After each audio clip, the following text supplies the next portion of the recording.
Assalamualaikum warahmatullahi wabarakatuh. Perkenalkan, nama saya Dede Riyadi, NIM 19134022 dari jurusan Manajemen Perdagangan. Pada kesempatan kali ini saya akan menjelaskan tentang konsep perencanaan agregat dan just in time. Pertama, saya akan menjelaskan tentang konsep perencanaan agregat. Perencanaan agregat atau agregat planning adalah suatu pendekatan yang biasanya dilakukan oleh para manajer operasi untuk menentukan kuantitas dan waktu yang diperlukan untuk memproduksi barang-barang pada periode tertentu di masa mendatang sesuai dengan yang diperlukan atau diramalkan. Hal yang diperlukan dalam perencanaan agregat. Pertama, jumlah unit yang logis. Yang kedua, memprediksi permintaan. Yang ketiga, metode dalam menentukan biaya. Yang keempat, model yang mengkombinasikan prediksi dan biaya. Fungsi perencanaan agregat. Pertama, menjamin rencana penjualan dan rencana produksi. Yang kedua, alat ukur performasi proses perencanaan produksi. Yang ketiga, menjamin kemampuan produksi. Yang keempat, memonitor hasil produksi. Yang kelima, mengatur persediaan produk. Yang terakhir, mengarahkan penyusunan dan pelaksanaan jadwal induk produksi. Metode perencanaan agregat. Pertama, metode kualitatif. Terdiri dari pertama, intuitive method. Yang kedua, inventory method. Yang kedua, metode kuantitatif. Terdiri dari pertama, charting and graphical method. Yang kedua, linear programming. Yang ketiga, linear decision rule. Yang keempat, transportasi. Yang terakhir, manajemen coefficient modal. Strategi perencanaan agregat. Pertama, strategi merupakan kapasitas produksi yang dapat divariasikan dengan strategi yang menggunakan jam kerja lembur atau overtime, jam kerja reguler atau regular time, dan subkontrak. Yang kedua, level strategi menggunakan persediaan dari adanya variasi dalam permintaan. Yang ketiga, mix strategi merupakan kombinasi dari case strategi and level strategi. Biaya yang terlibat dalam perencanaan agregat.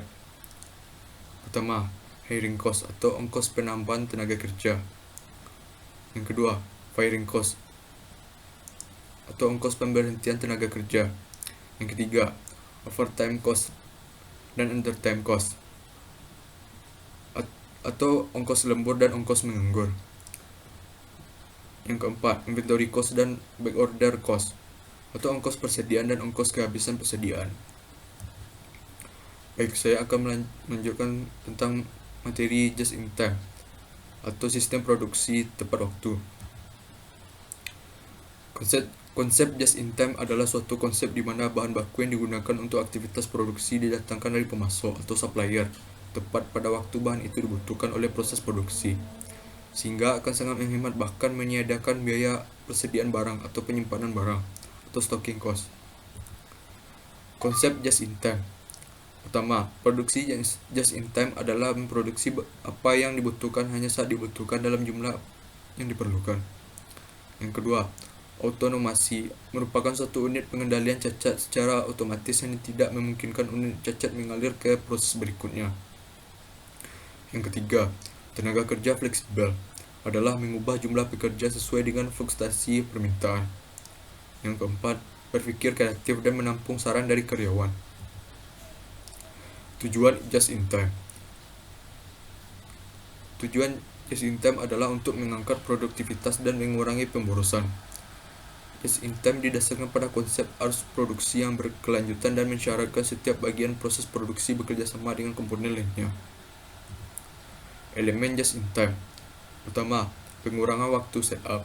Yang kedua, aliran produksi lancar atau layout. Yang ketiga, produksi tanpa kerusakan mesin. Yang keempat, produksi tanpa cacat. Yang kelima, peranan operator. Yang keenam, hubungan yang harmonis dengan pemasok. Yang ketujuh, penjadwalan produksi stabil dan terkendali. Yang terakhir, sistem Kanban. Sistem dan metode yang harus diterapkan dalam just in time. Pertama, sistem Kanban untuk mempertahankan produksi just in time. Yang kedua, metode pelancaran produksi untuk menyesuaikan diri dengan perubahan permintaan. Yang ketiga, penyingkatan waktu penyiapan untuk mengurangi waktu pesanan produksi. Yang keempat, tata letak proses dan pekerja fungsi ganda untuk konsep tenaga kerja yang fleksibel. Yang kelima, aktivitas perbaikan lewat kelompok kecil dan sistem saran untuk meningkatkan moral tenaga kerja. Yang keenam,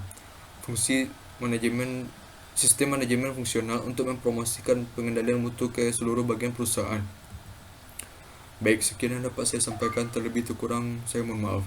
Saya akhiri, assalamualaikum warahmatullahi wabarakatuh.